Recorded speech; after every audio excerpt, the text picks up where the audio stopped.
Welcome, everyone. Thanks for joining us. This is our fifth summer Spencer webinar series this summer. My name is Rachel Lieblein-Jervala. I am the program manager at Spencer. And I'll just give a brief introduction to the organization if anyone is new to the organization and doesn't know about it. We are a nonprofit dedicated to supporting students who wish to pursue careers in risk management and insurance.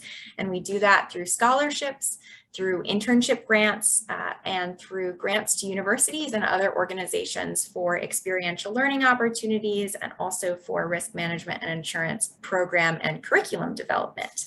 I do have one quick announcement to share before I go into my usual housekeeping notes, which is that starting next week, we will have another Spencer team member moderating these sessions. Her name is Tandeka Nombete. We're really excited to have her joining the team, so you'll see another face starting next Thursday and beyond. Couple of housekeeping notes before I pass the floor to the main event, Katie. The first thing I wanted to say is that this meeting is being recorded, so you know. Second piece is I would love, if you're just joined and didn't hear me say this before, if you haven't yet introduced yourself in the chat, please feel free to do so now. Tell us your name, your organization or university, and where you're calling in from so we can get a sense of who's with us today. Back to what I said before also about the meeting being recorded is that it will be posted on our website. So for anyone who wasn't able to join us, or if you'd like to revisit information that Katie shares today, you'll be able to do that on our site. Last piece I wanted to mention is that we will be using the chat function for Q&A. So please feel free as we go through to pop your questions in the chat and I will share them with Katie at the end. And now with that, it's my pleasure to introduce our speaker today for our session, Workers' Compensation 101. Katie Janik is training specialist with AF Group, and she has been with the organization since 2017.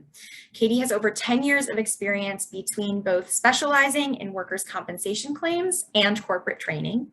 Katie's background really complements her passion for motivating, educating, and empowering her learners, which we'll get a taste of today.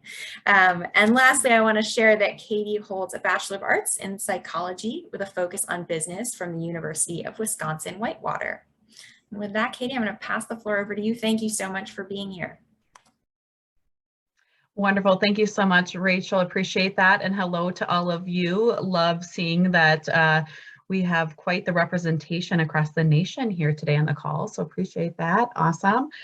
Quick way for us to kind of just get used to using the chat feature. Would love to hear from you all. And please share with me or all of us, would you rather have cookies or cake? Go ahead and drop what your thoughts are in the chat. Just a fun little way to break the ice here, get us utilizing our chat feature. Looking forward to hearing what you guys prefer. Looks like quite the variety here between cookies and cake. I'm going to throw one out there for what about cheesecake? That is not necessarily an option I shared, but that would be my #1 pick. So I don't know about you, but love a good cheesecake. All right, here's one more. Would you rather be stuck on a broken ski lift or a broken elevator? I know it's a tough call. I agree with you. It's not necessarily an easy answer. So for those of you selecting the ski lift, that would not be my choice. I'm going to pick the elevator because I am afraid of heights and I've never been skiing before. So I definitely don't want to get stuck on a ski lift. So just want to welcome you guys all today to today's session, Workers' Compensation 101, the basics. Ultimately an opportunity to share with you and educate you on what you need to know about workers' compensation and building the foundation of that information. So quite a few things that I'm going to share and cover today: the history of workers' compensation, the work comp benefits that an injured worker can receive, employer's liability. We'll touch on claims, loss control, and the experience mod. And then I'll lead into return to work and the program and why it's so important to have one. And lastly, we'll talk about pure premium rate changes. So in an effort to keep things lively here, I've got a fun little video that I'm going to share. So listen up.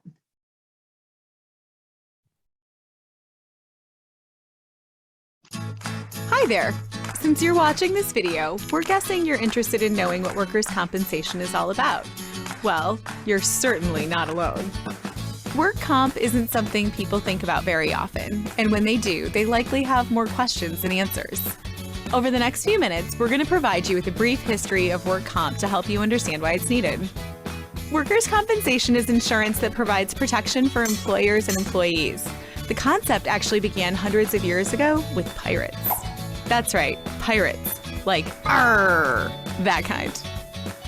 In the days of yore, a pirate's life was not easy. The job of sailing the seven seas, robbing, pillaging, and generally being despicable was not only dangerous, it was downright lethal. To motivate the workforce, ship captains like Blackbeard, Redbeard, and prematurely Graybeard developed a compensation system to help those injured during the course of their less than upstanding business. If you lost an arm, you were paid a fee in gold. Lost an eye? That was covered too. In fact, a complete fee schedule was developed to cover almost any injury. We're guessing maybe 3 doubloons if you need that little peg leg set up. The result? Ship captains, the employers, were able to keep a steady workforce, and pirates, the employees, were motivated to keep working without walking the plank. Now, obviously, in the modern world, most employees are not pirates. Well, copyright issues aside, modern working conditions have fortunately improved far above the days of piracy, and so has workers' compensation. Today, employers purchase work comp coverage from insurance companies, similar to how you might buy personal auto or home insurance, and the policy protects employees who work for that employer. If someone gets hurt on the job, the insurance company pays for lost wages, medical benefits such as doctor's appointments and medications, and other benefits to the employee. The result is twofold. First, employers are protected from big claims that could wipe out their business. And second, employees receive the care they need to recover, return to work, and get back to the business of leading healthy lives. And that, my friends, is workers' compensation insurance. And it's something our company has provided with excellence for more than 100 years.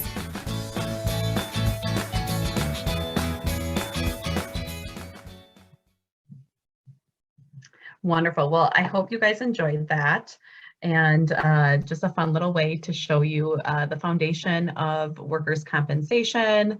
And ultimately, I want to kick things off with talking about the history of workers' compensation. So, Rachel, I do believe we have a poll question that you're going to be sending out. So, who was the first group of people that used a work comp system? I think the answer may have been given to you guys in that video, but go ahead and submit your best guess.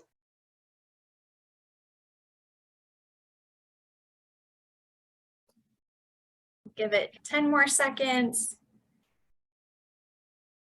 And I'll share the results. All righty. Wonderful. Well done. All right, great. Great job, everyone. Good job. Obviously, you were paying attention, which is great. The pirates were, in fact, the first group of individuals to use a work comp system. And this is going back all the way to the 1700s.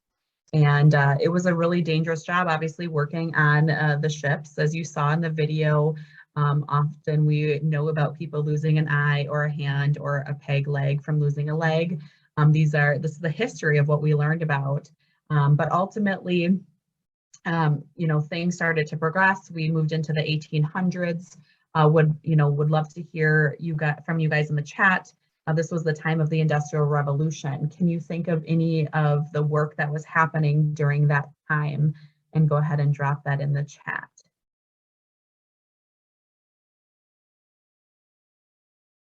During the Industrial Revolution, there was a lot of people working in dangerous machine shops, factory work, heavy machinery, absolutely.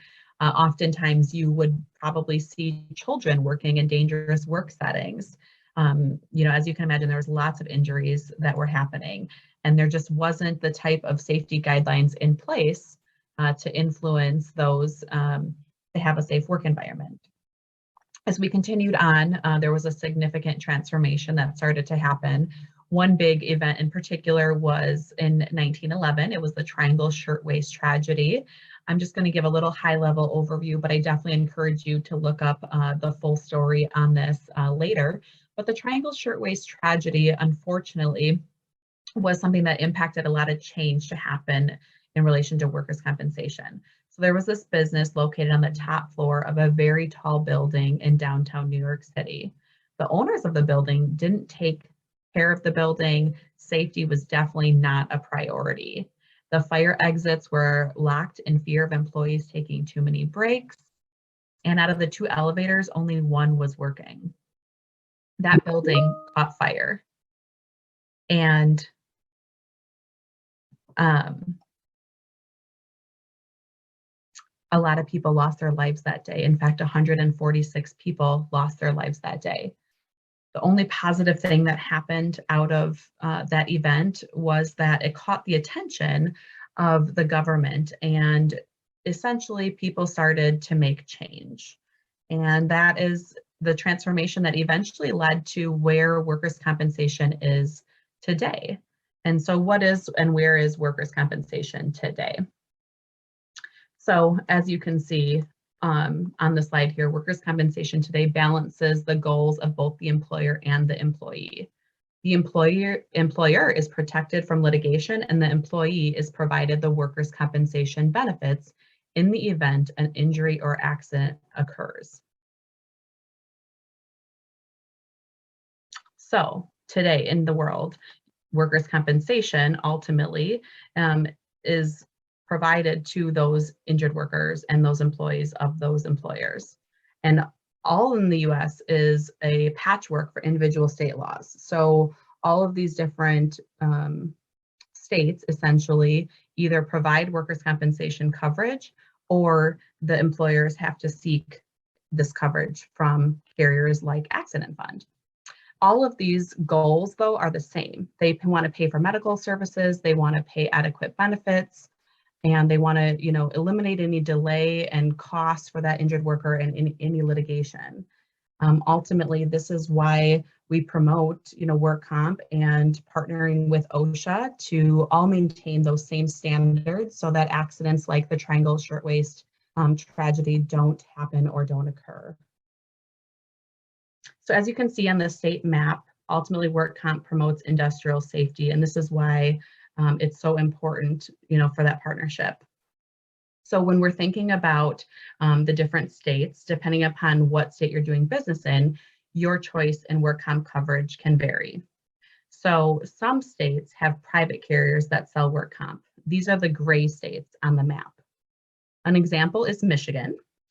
Some states require workers' compensation coverage to be provided exclusively by the state. These states are called monopolistic states. They have the M on them. An example is Ohio. In some states, you have a choice of getting work comp coverage from a state fund or even a private carrier. These are the blue states on the map. An example is Texas. So when we have injured workers and they get injured on the job, if their incident happens over cross lines of state lines, they have the ability to choose which state they want to receive benefits in. This is called the choice of law provision.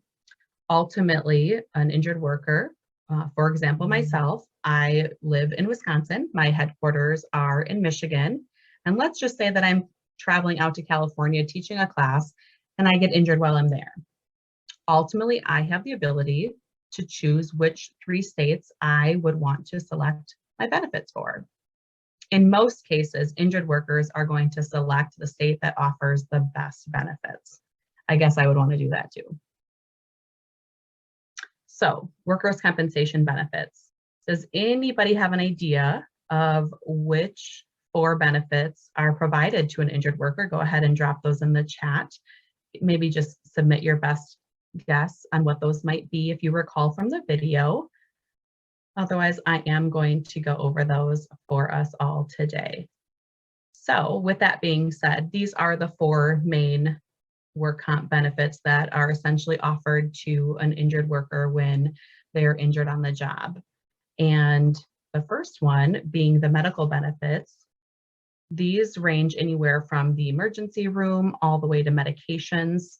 This could ultimately also include home modifications. If somebody has an injury that's influencing their ability to get in and out of their home due to a wheelchair, let's just say, perhaps maybe there's a wheelchair ramp that's built so that individual can get in and out of their home much more easily.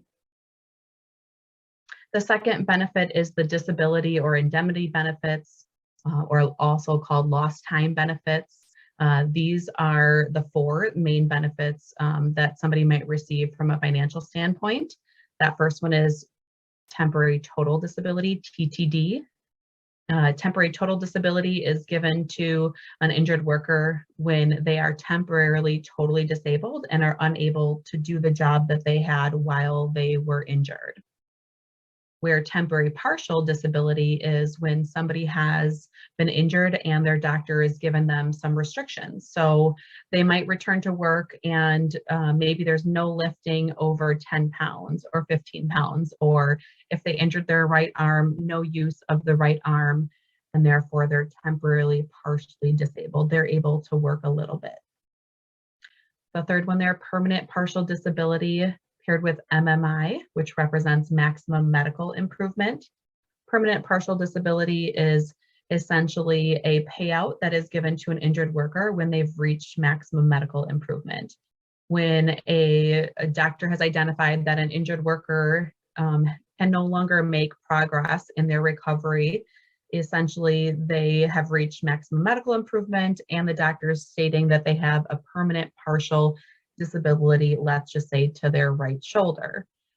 Usually a percentage is given, so let's just say 5% of the shoulder, and that's going to be a certain dollar amount based off of the value of the body, and every state has a different payout on what that might be, but it's going to be a certain percentage of the body part that was injured. The last one there is permanent total disability. This is in the event that there was a pretty significant injury that happened to that injured worker and they are unable to return to work and they are permanently totally disabled. Again, they just are unable to work, unable to do any sort of job, likely have a lot of medical things going on to make it a priority for them to take care of themselves. Again, if you have any questions, go ahead and drop those in the chat. So the next one here we have is rehabilitation benefits. This ultimately includes any of that physical therapy or occupational therapy that an injured worker might receive. The rehabilitation benefits is also going to include vocational training if somebody needs it. So when we think about somebody getting injured on the job, maybe they're unable to do the same job that they had before the injury happened. And they have the opportunity to receive some vocational training, which allows them to learn that new skill set or tasks so that they can return to being members of society and getting a different job that allows them to work and earn an income. The last benefit we have is the death benefits. Ultimately, the death benefits are going to be a dollar amount that's provided to the family or spouse that's surviving from that individual who didn't make it due to the work injury. There's also financial benefits that could be provided to the family. So financial income to make up for that loss of earning. And then obviously that burial allowance, which is going to vary by state. Some states, give $5,000. Some states give $15,000. It just kind of depends on what the state statutes have in place for those individuals and what the guideline is for them. All right. So as we move forward talking about employers' liability and why it's there essentially for injured workers and employers. So employer's liability, this is the coverage that provides the protection for an employer against common law liability for injuries to employees in cases that are not covered by workers' compensation. So ultimately, the best way to really understand employer's liability is if we look at work comp as a part A of coverage, and we look at employer's liability as the part B coverage, meaning that if an injury isn't covered under work comp, then it can be covered under employer's liability. Employer's liability is oftentimes heard of being stopgap coverage or stopgap. That's another, language that people use. Ultimately, this is there to protect the employer and the employee. So next up, we have our claims services. I do apologize, my slides are a little delayed today. So our claims services, all right, what do we do when an injury happens? What is the first thing that really should be done? Well, ultimately, we want to get that injured worker medical attention. We want to report the claim. Oftentimes, carriers have a customer portal that you're able to log into, that the policyholders are able to log into and report the claim. That first report of injury is the FROI, first report of injury. And ultimately, you just want to provide as many injury details as possible. You want to share if there's any injured worker restrictions. Are you able to accommodate those restrictions? Is there a return to work slip that you can provide to the carrier? That would all be really helpful and beneficial. And then ultimately just maintaining that communication with the claims adjuster is going to help in building upon the investigation and the next steps for handling and managing the claim. And so you just want to make sure that you do that.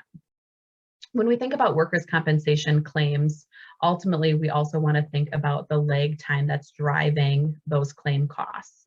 So I have a great chart here showing up on the slide here, and that ultimately is just to really showcase and highlight that the longer it takes for a claim to be reported, the ticking clock behind the scenes for the increase in costs associated with the claim is significantly going up.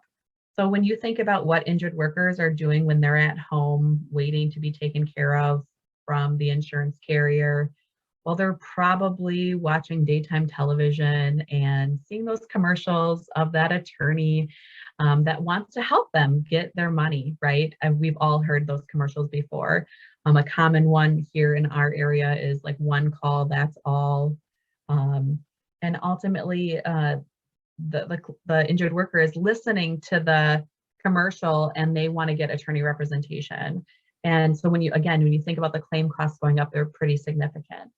So when we think about lag time of reporting the claim at 3 weeks, the costs of that claim are already 28% higher. And at 4 weeks, 44% higher. So again, these are pretty significant increases in costs of the claim when the injury is not submitted timely. I would say that a normal time frame to submit an injury claim is within 24 hours would be most ideal, obviously 24 to 48 hours. But the more sooner that you can get that submitted, the better it's going to be for all parties involved. And ultimately, it's just so important for agents to get your clients to understand why submitting that is so essential for them. So curious how many of you have used telemedicine. Maybe you've talked to a doctor on your phone or computer, instead of going to the urgent care or the clinic. Well, ultimately, we found a simple way to provide great service in a more convenient way. And it's just like telemedicine, only we call it telecomp care. And it's our approach of getting individuals, injured workers, directly connected with a nurse triage line. That line is going to provide them the guidance that they need to take care of their injury. In fact, most and almost half of the injuries that are called are actually self-care. So the nurse triage is going to share with that injured worker what to do, maybe cleaning a wound or a scrape, or resting an ankle that was sprained, icing it, elevating it. They're able to give some of these basic recommendations over the phone or over the computer or iPad, depending upon who or how they're calling, and ultimately help those injured workers with their treatment while they're staying right there at work. And so it's a great way to get those injured workers the treatment that they need. So when we think about workers' compensation claims, how do you know when a claim is going to be compensable or approved?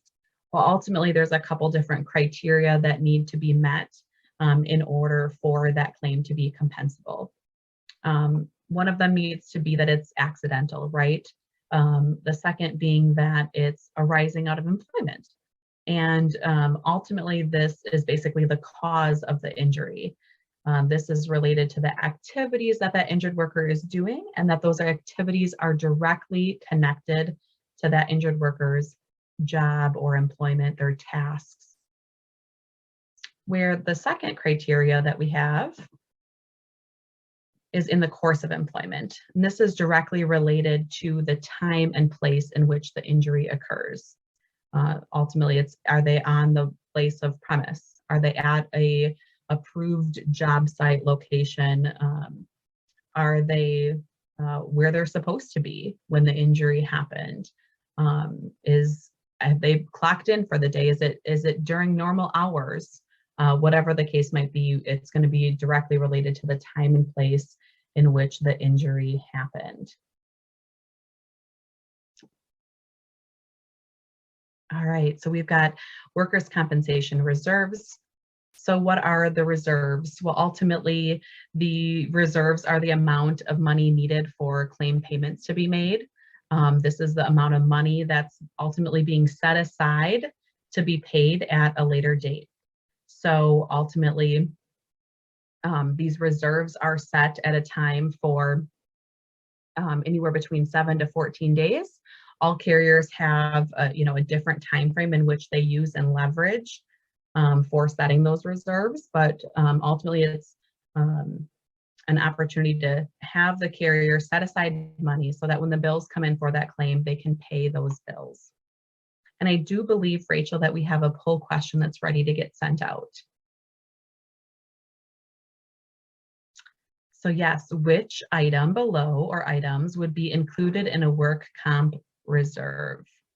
Go ahead and submit your best guess. Is it some of them or all of them?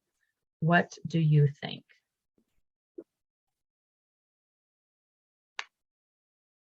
Give everyone 30 more seconds. Go ahead and select your best guess. All right, I'm going to end it here. Share results. Wonderful. So most of you selected all of the above, which is great because all of them are included. That is the correct answer. And so you can see here on the slide ultimately that the workers' compensation reserves are all influenced by all of those things: medical expenses, wage loss benefits, loss adjustment expenses. And all of these include the assessment of the claim's value, and they're all subject to change depending upon what's happening with the claim status. So as a treatment plan changes, well, so will the reserves. Ultimately, it's an opportunity to assess the claim's value and identify how much money should be set aside to cover the cost of this incident. All right, so our loss control services and experience modification as we move forward.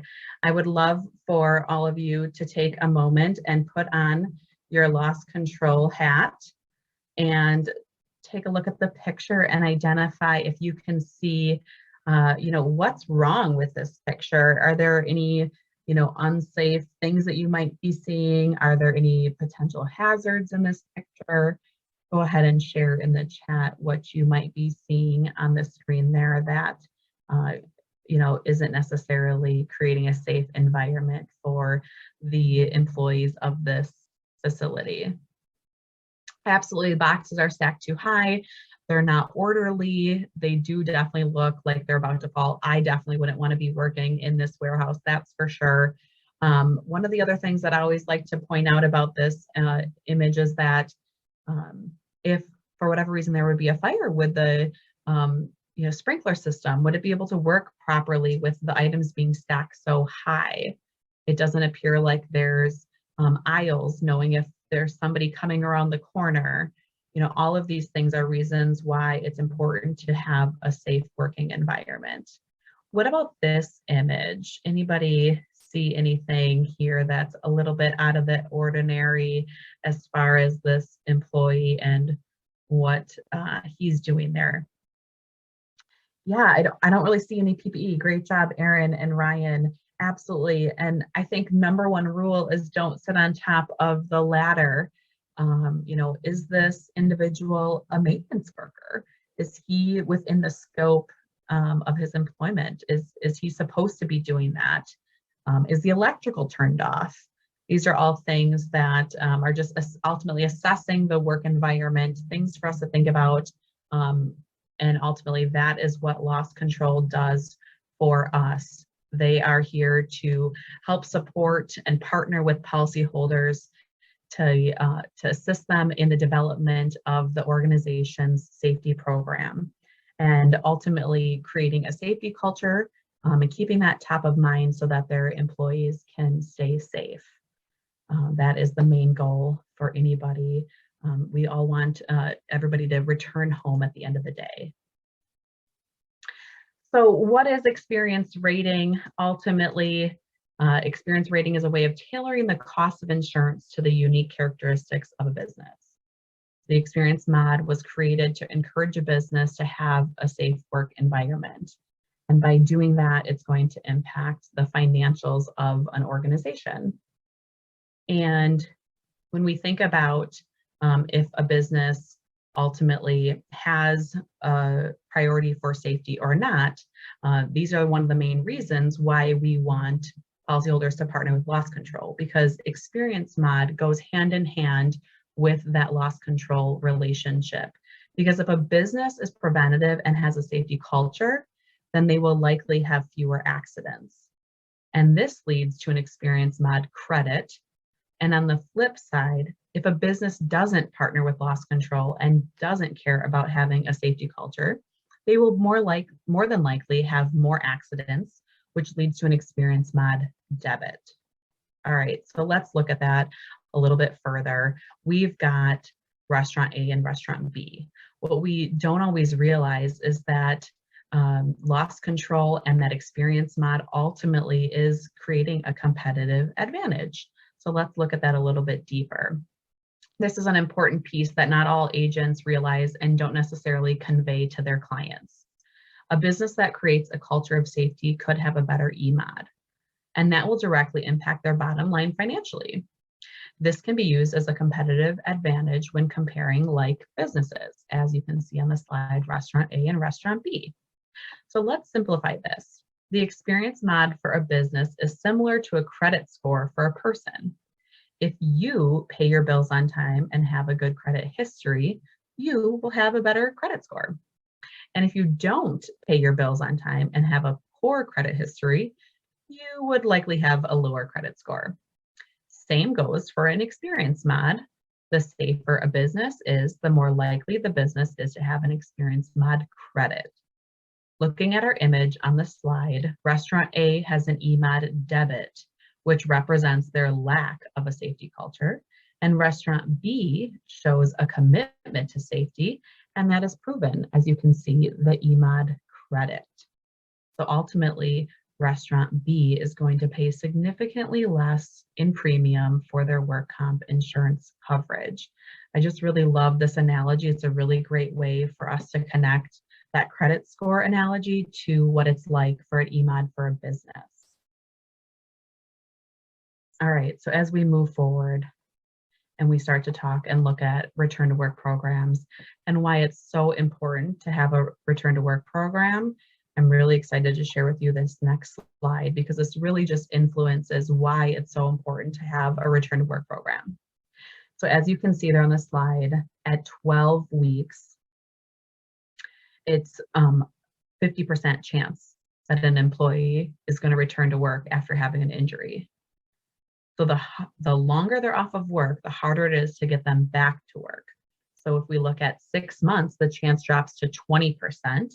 And after a full year, only about 1% chance of employees having an opportunity to return to work. Ultimately, they're just not motivated. And so when I talk about telecomp care and keeping employees at work while also treating them for, a self-treating injury, this is why it's so important to keep those injured workers at work. Ultimately, it's just a way for them to stay connected to their jobs.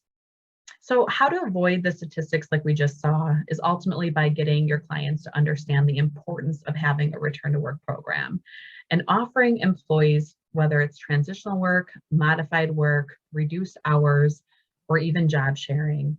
By keeping the employees connected to their employer, they're more likely to return to work sooner.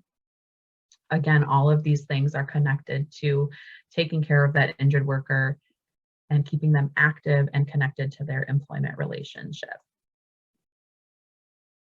All right, next up we have pure premium rate change. And Rachel, I do believe there's another poll question if you want to push that out to everyone. True or false, pure premium rates account for administrative and other overhead costs that customers could potentially have.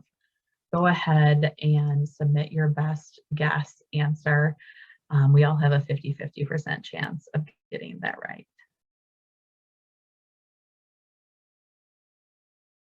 True or false? What do you guys think?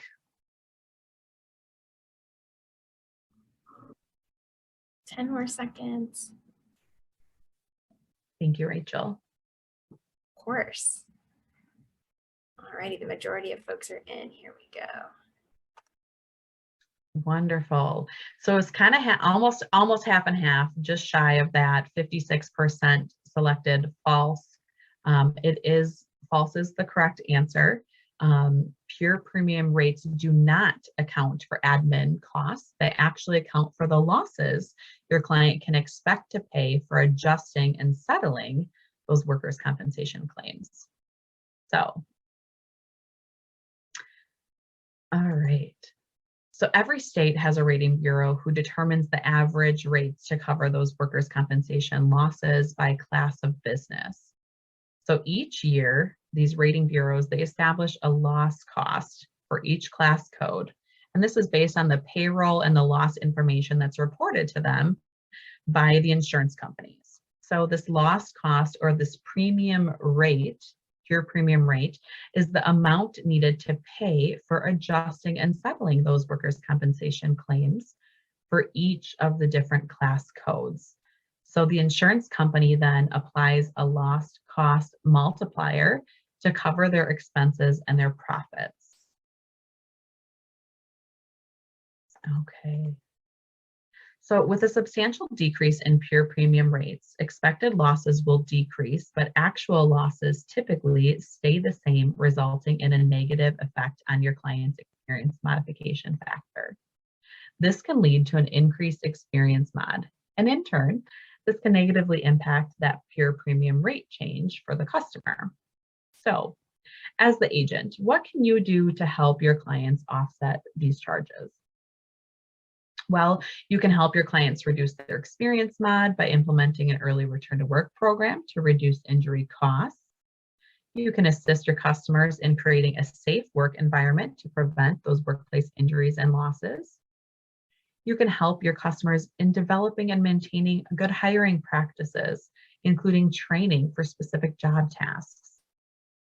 And you can also check the calculations on your client's EMOD worksheet for potential mistakes. These are all ways to evaluate that pure premium rate change to ensure that you're getting the best rate. So in recap, we talked about the evolution of workers' compensation, starting with the pirates and where we are today. The value of workers' compensation has grown, keeping employers and employees top of mind. By helping your customers embrace the safety culture, you are helping your clients keep their employees safe, which in turn impacts their financials. In order to do this, though, we need to partner with loss control and implement a return to work program. All of these things together can be done by building and maintaining a quality relationship with your work comp carrier. So that is all I have for Workers' Compensation 101. I appreciate you all joining me today, and just want to give a little shout out to our agency education website. Feel free to visit that at any time, as we do have an array of resources and information out there, including some on-demand e-learning courses in our library. So feel free to check those out. We have quite a variety of different topics.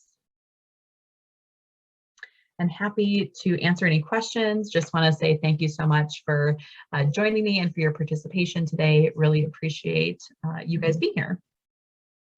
Thank you so much, Katie. If you do have a question, please feel free to either just unmute yourself and ask that or pop it in the chat. Yeah, absolutely.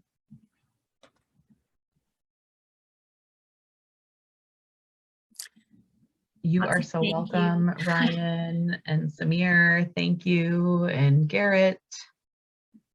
And I saw that Erin just popped that link in the chat as well, so you can click on it there. Yes, thank you, Erin.